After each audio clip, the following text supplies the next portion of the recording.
a fundação do cosmos é sempre um ato de estabelecer marcar um lugar, de fundar, né?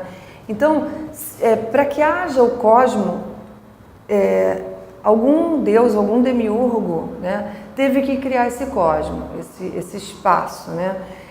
Voltando aqui para a nossa cultura, a gente tem um deus que cria o mundo, né, cria o universo e cria a Terra. E num determinado momento ele vai criar a luz. Então faça a luz, iluminou-se tudo e criou a luz e começou a estabelecer todo o que nós temos. Acontece que é curioso que as narrativas míticas, elas têm sempre um contraponto. Porque no momento em que esse Deus criou a luz, não precisaria mais existir as trevas, né? Porque, no entanto, no início tudo era trevas. E as trevas eram habitadas, ainda, né? Habitada por seres terríveis, né? Seres que podem fazer a qualquer momento mal. E quando esse Deus, que tem todo o poder de criação, cria essa luz, esse mundo e essa luz, ele não elimina as trevas. As trevas continuam lá, como um símbolo da presença de que a qualquer momento essas trevas podem vir e tornar devorar, né, o humano. E é essa sensação de medo, essa dimensão sublime, que vai conduzindo o homem aqui ao sagrado, ao apelo às forças religiosas. Então é o medo da morte, o medo do fim. A gente pode reparar nas culturas atuais que qualquer expectativa de fim, há uma tendência grande a uma corrida religiosa, né? Nós tivemos aí, eu brincava muito com os meus alunos, o final, né, nós tivemos uma virada de década, de século, de milênio, tudo junto, né? E nós tínhamos várias sombras aí do fim, porque foi plantado em nosso imaginário de que o mundo vai acabar. Então esse mundo em algum momento vai acabar, a gente está certo disso. E as pessoas começaram a procurar demais. Toda a temática de evento que eu participava, que eu trabalhava muito com produção de evento, era alguma coisa ligada ao transcendental, ao religioso, ao esotérico, a coisa do espacial, porque existia uma grande angústia com esse fim de mundo. Então nós tínhamos aí duas grandes preocupações, era o fim do mundo e o bug do milênio, né? Nenhuma das duas coisas aconteceram e a gente voltou à nossa vidinha normal. Mas existe essa expectativa do final do mundo, isso está lá no imaginário. O Jung explicaria isso talvez pelo inconsciente coletivo, algum arquétipo aí da destruição, né? Não sei, do fim, não sei como é explicado isso na psicologia.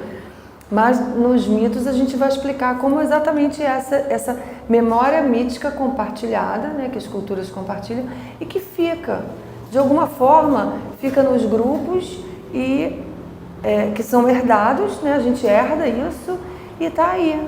Então, o fim, na verdade, nenhum de nós conhece, né? Quem conhece o fim já não existe mais para contá-lo, que é a própria morte. Então fica essa grande angústia. Voltando lá à questão da narrativa mítica que explica a formação cósmica na mitologia jeje africana, a gente vai ter Olorum, né?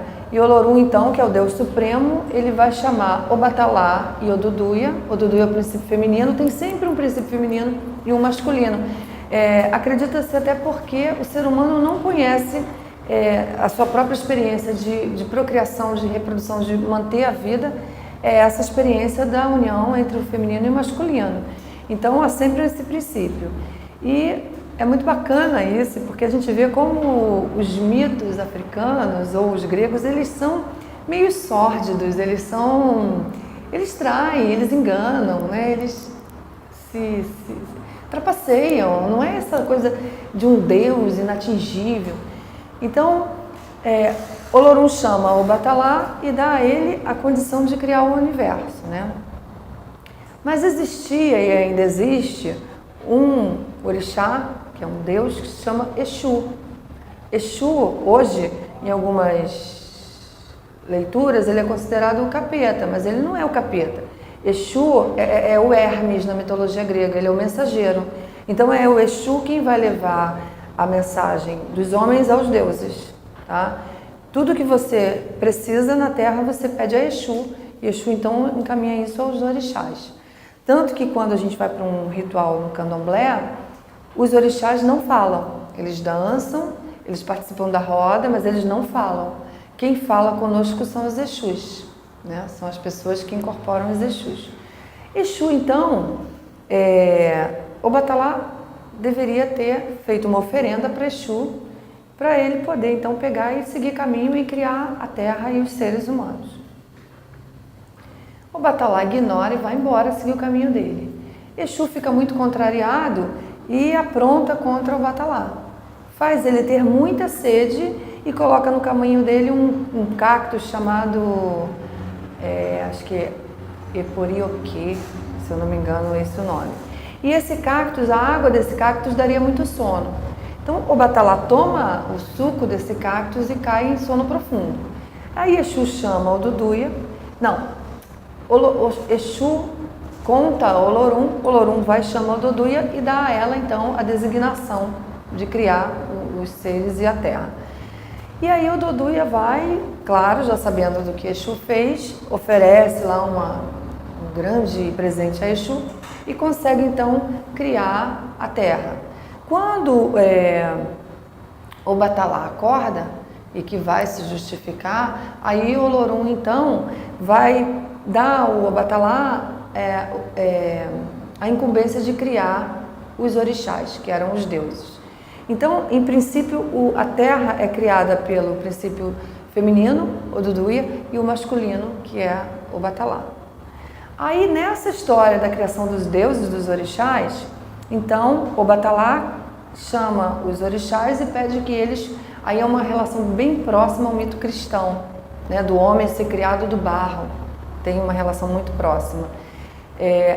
O Batalá, então, vai dar aos orixás a incumbência de achar na terra uma matéria que fosse boa para criar, então, o ser humano, né? E aí, os orixás ficam procurando e Iku, que era um orixá, ele vai e arranca a terra, a lama.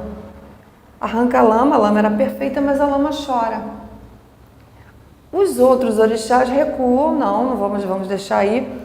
E Iku vai, continua e leva aquela matéria-prima, né, para criar o ser humano para o Batalá. O Batalá acha perfeito, então fica decidido que aquela matéria-prima ia ser a matéria que ia criar a cabeça do homem, né, o Ori, como é conhecido. O nosso princípio é sempre pelo Ori, na origem africana. Os outros orixás chegam para o Batalá e contam, olha só, a lama é bacana, mas quando Iku tirou a lama do lugar, ela chorou. Aí o Batalá vai incumbir a Iku acompanhar aquela lama desde que ela se torna Ori, a cabeça, até quando ela morre, que ele tem que devolver ela para o espaço. Isso aqui é um prato cheio para psicólogo, principalmente os junguianos, porque veja bem, ele tem que devolver. Quando aquela lama é devolvida para a terra, ela já é devolvida cheia de quê? Cheia de marcas, cheia de referências, cheia de memórias. E ela retorna, mas ao mesmo tempo vem um outro orixá e pega ela e cria um outro Ori. Então aí isso vai dando um inconsciente coletivo, né? A partir daí se explica, por exemplo, quando a gente fala assim, quem é o dono da minha cabeça? É Ogum com Oxum? Eu estou dizendo que foi Ogum ou Oxum quem foi lá, retirou a lama e criou a minha cabeça, né? E dependendo do lugar que se foi tirada essa lama, a qualidade da lama, eu teria uma cabeça boa ou uma cabeça ruim. Que aí seriam pessoas mais ou menos iluminadas, mais ou menos assim, né? Bom, explica-se aí a criação do homem, né? Só que esse Ori, ele é ligado ao universo através de um fluxo que se chama Axé, né? Se escreve A-S-E, Axé. Esse Axé é o que liga o homem o tempo todo ao universo. E esse Axé, pelo mito, os humanos já vêm predestinados por conta da qualidade dessa lama e por conta dessas memórias ancestrais que a gente recebe aí dessa lama que foi e veio centenas de vezes, né? Mas aí existem os rituais, né, que dentro do candomblé, em determinados momentos da vida, a gente fica esvaziado dessa energia, né? Fica desgastado. Então, para isso existem os rituais, que um deles é o Bori, que é Bo-Ori, né? Que é alimentar a cabeça, que é exatamente para você se reenergizar. Então, muitos dos rituais do candomblé, o que muita gente acredita, está fazendo feitiço, está fazendo macumba. Não, é muito. O candomblé mesmo, de origem, os rituais são todos de limpeza orgânica, de limpeza espiritual. Então, o que é um bori? Um bori, você vai para a casa de axé, você é preparado com banhos, com ervas, depois os irmãos de santo, as mães pequenas, o pai de santo, a mãe de santo, que é chamado babalorixá ou ialorixá, eles preparam, né, todo um alimento mesmo, né, dependendo do seu santo de cabeça, do seu orixá de cabeça, eles preparam esse alimento e você passa a noite ali deitado, né, tem um ritual antes, e você passa a noite ali deitado com a cabeça onde estão aqueles alimentos e que, segundo eles, os seus orixás estão ali comendo, se alimentando, e estão alimentando a sua cabeça, né. E tem outro ritual que é o ebó, para limpar, para fazer a limpeza.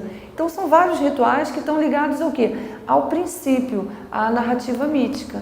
Isso é que é bacana da gente ver, né? Que os mitos africanos ainda estão super vivos na cultura.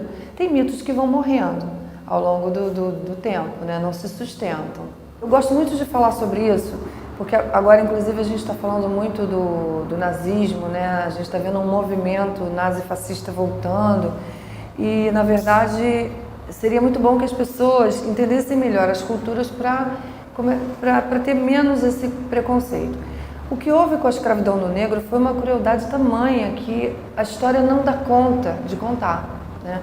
Os negros foram... A gente fala assim, o escravo. Não era o escravo, foi o negro escravizado, que foi traficado para o Brasil, ele foi sequestrado para o Brasil e para outros países. E quando chegavam aqui, eles eram separados das famílias, né? Cada um ia para um lugar e cada um ia para um estado. Alguns não viam nunca mais seus parentes e tudo mais. Houve, por parte da religião católica, dos padres, uma conivência muito grande com isso. Até do princípio de que negro não tinha alma, né? E branco que tinha alma. E havia um discurso dominante europeu que começou a mostrar para a cultura, principalmente a brasileira, que tudo que vinha do negro era algo ruim, né? O que fizeram? As manifestações do negro, que eram manifestações diferentes da manifestação do europeu, ganhavam um tom pejorativo, né? Já começava daí. Primeiro porque o corpo cristão, na religião cristã, católica, era um corpo cheio de culpa. Já nascia culpado. É bem legal a gente fazer uma análise disso, tem até um texto que eu tenho na internet sobre isso. A gente já nasce culpado de um pecado lá nas origens, né? E quando Deus manda um Cristo para nos salvar desse pecado, a gente peca de novo matando esse Cristo. Então, para a eternidade nós seremos culpados. E aí o que se faz? O corpo tem que pagar. O corpo ele tem que ser casto na terra para que ele tenha um lugar no céu. Então todo o corpo europeu, que veio de origem europeia, foi um corpo castrado, principalmente o feminino. O corpo da mulher negra não era um corpo castrado, era um corpo completamente livre, um corpo que podia sentir prazer, um corpo que podia fazer sexo, né? Um corpo livre, sem pecado.